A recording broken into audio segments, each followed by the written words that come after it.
Ja som tretia generácia, ktorý robí zvonce. Môj starý otec naučil od majstra z Jelšavy, Kenereša, a tým pádom sa dostal do našej rodiny to remeslo. My sme poslední, bohužiaľ, ktorí robia jelšavské zvonce.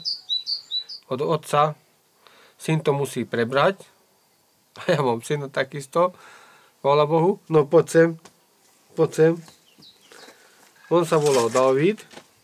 Tu je mladý majster, ktorý bude robiť zvonce. Takisto musí sa to naučiť. To sa nedá povedať, že nechcem to naučiť, to musí naučiť, lebo to musí dať ďalej. Treba mu pomôcť, ale ide to. Mám čo dať.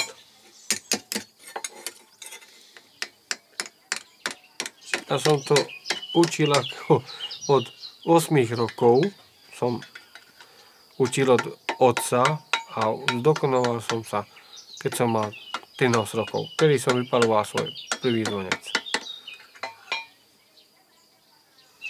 Celkom dobre. Aj to je pomoc, viete, keď robím veľké zvonce, nemám čas na malé. Tak on príde a on spraví, aj minulé spravil 10 kusov.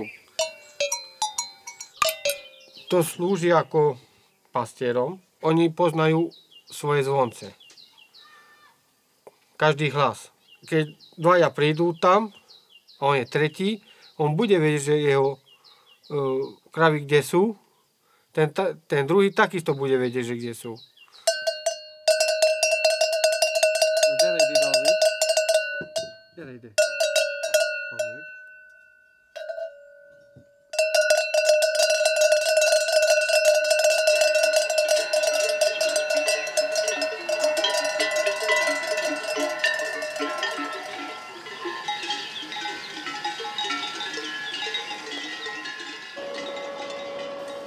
Na vypaľovanie treba dať pozor. Vtedy, keď to vypaľujem, vtedy dostanem všetko.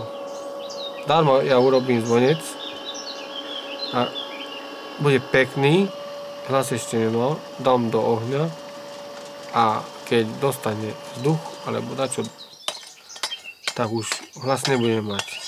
Darmo som to robil, celé postupy, musím to zahodiť.